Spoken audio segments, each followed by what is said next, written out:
મોરબી જેતપરના ખેડૂતો છેલ્લા કેટલાય સમયથી વિરોધ પર બેઠા છે, પરંતુ હજી સુધી આ આખી બાબતને લઈને કોઈ પણ જવાબ તંત્ર દ્વારા આપવામાં નથી આવી રહ્યો. એક પરિપત્ર જાહેર કરવામાં આવ્યો હતો, એ પરિપત્રનો પણ વિરોધ કરવામાં આવી રહ્યો છે. અને આ તમામ ચર્ચાઓની વચ્ચે હવે જે ખેડૂત નેતા છે કે જેમણે દિલ્હીમાં તંત્રની સામે પડકાર ફેંક્યો હતો, એ ગુજરાત આવવાના છે, પરંતુ હજી સુધી પરમિશન નથી મળીને આખી બાબતને લઈને હવે ખેડૂતો શું કહી રહ્યા છે એની વિગતે ચર્ચા કરીશું. નમસ્કાર, હું છું ઉજ્જવલ અને આપ જોઈ રહ્યા છો નિર્ભય ન્યૂઝ. માત્ર 50,000 ભરી અને ડ્રોન વસાવો, ડ્રોન વ્યવસાયની અંદર કમાવો 7 થી 8 લાખ રૂપિયા પ્રતિ વર્ષ. ગુજરાતના ખેડૂતોની પહેલી પસંદ, તો આજે જ સંપર્ક કરો. રાકેશ ટિકેત એ ગુજરાતના પ્રવાસે આવવાના છે અને મોરબીના જેતપરના ખેડૂતોની રેલી પણ છે.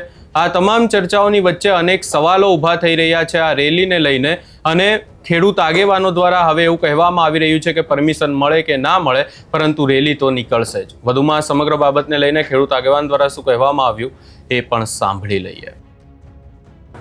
આવતી 8 તારીખે સાંજે 8 વાગે રાકેશ ટિકેતજીની એક મોરબી રવા પર કેપિટલ માર્કેટના ચોકમાં સભા રાખવામાં આવેલી છે. આ સભા મોરબી જિલ્લાના તમામ ખેડૂતોના જે પ્રશ્નો છે, ખાસ કરીને વીજ લાઇનના પ્રશ્નો, એ મુદ્દા ઉપર આખી સભા છે. રાકેશ ટિકેતજી આપ બધા જ મોટા ભાગે ઓળખતા હોય છે. ભારતના કિસાનો, એમની બીજી પેઢી આજે કિસાનો માટે લડાઈ લડી રહી છે. એવા રાષ્ટ્રીય નેતા રાકેશ ટિકેતજી જ્યારે મોરબી આવતા હોય ત્યારે એક મહાસભા મોરબી જિલ્લાના ખેડૂતો દ્વારા આયોજન કરવામાં આવી છે. સાથે સાથે યદુવીરસિંહ રાષ્ટ્રીય મહાસચિવ ભારતીય કિસાન યુનિયનના છે, એ પણ સાથે આવવાના છે. અને એમની સાથે હિંમતસિંહ ગુર્જર રાજસ્થાનના કિસાન નેતા છે, એ પણ આ સભામાં આવવાના છે. સાથે ગુજરાતના અને સૌરાષ્ટ્રના જે કિસાન આગેવાનો છે, એમાં રાજભા ઝાલા રાજકોટથી આવવાના છે, અને મુન્નાભાઈ સરપંચ હરિપર એ પણ આ સભામાં આવવાના છે, અને જે.કે. પટેલ કિસાન આગેવાન છે ધાંગધ્રાના, એ પણ આ સભામાં આવવાના છે. તો સભાનો ઉદ્દેશ છે કે જે પરિપત્ર સરકારે બહાર પાડ્યો છે એ કિસાનોને માન્ય નથી, અને દેશ લેવલનો જે કાયદો છે 4 ગણા વળતરનો, એ કાયદો ગુજરાતમાં પણ લાગુ પડે અને કિસાનોને 4 ગણું વળતર મળે જમીનની કિંમતનું, એ લડાઈ જે લડી રહ્યા છે કિસાનો, એના સમર્થનમાં સભાનો ઉદ્દેશ્ય છે.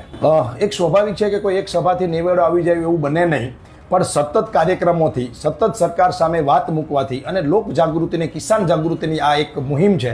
અને જ્યારે લોકો જાગે ત્યારે મેન તમે જોયું છે દિલ્હી જંતર મંતર ઉપર જેનજીએની માંગ સ્વીકારવામાં આવી છે. તો આ જ રીતે જો કિસાનો લડતા રહેશે તો એક દિવસ કિસાનોની માંગ વ્યાજબી છે અને દેશના બંધારણ અને કાયદા મુજબની છે, એટલે સરકારે માનવી પડશે. આ વિગત તમને કદાચ જેતપર છાવણીના મિત્રો જ, એમના પ્રવક્તાઓ જ આપી શકે.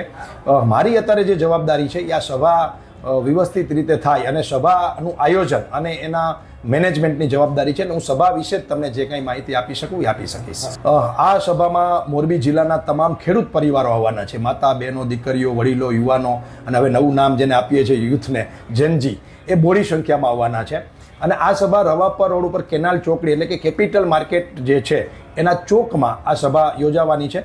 ખાસ આપને હું માહિતી આપી દઉં, અમે પરમિશન માંગી લીધી છે, પરંતુ આ સભાની જ્યારથી વાત થઈ ત્યારે 144 લગાવી દેવામાં આવી છે કલેક્ટરશ્રી દ્વારા, તંત્ર દ્વારા. પરંતુ અમારી વિનંતી છે તંત્રને કે અમને મંજૂરી આપી દેવામાં આવે અને અમે શાંતિપૂર્ણ રીતે અમારો જે અધિકાર છે સભા કરવાનો, એ મંજૂરી સાથે અમે કરવા માગીએ છીએ, જેથી કરીને તંત્ર અને કિસાનો સામસામા ખોટા મુદ્દામાં ન આવે અને તંત્ર અમને સહયોગ આપે, એ અમારી આ તકે આપના માધ્યમથી અપીલ છે. ચોક્કસ, કારણ કે સભા કરવી એ અમને બંધારણીય અધિકાર છે અને મંજૂરી આપવી એમની ફરજમાં છે. પરંતુ નાના મોટા કારણો આપીને તંત્ર જો અમને રોકવાનો પ્રયત્ન કરશે તો હમણાં જ ત્યાં સભા મંજૂરી વગર થઈ જ છે અને મંજૂરી વગર સભા થશે. સાંજ સમાચાર ફેસબુક પેજને લાઇક કરો, વિડીયો શેર કરો અને વધુ વિગતવાર સમાચાર માટે sanjsamachar.net વિઝિટ કરો.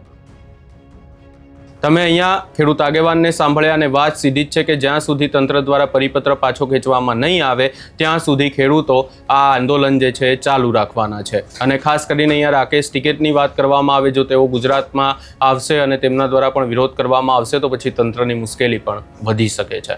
આ સમગ્ર બાબતે તમારો શું અભિપ્રાય છે એ અમને કમેન્ટ કરી જરૂર જણાવશો, અને અમારી ચેનલ નિર્ભય ન્યૂઝને લાઇક, શેર, સબસ્ક્રાઇબ કરવાનું ભૂલશો નહીં.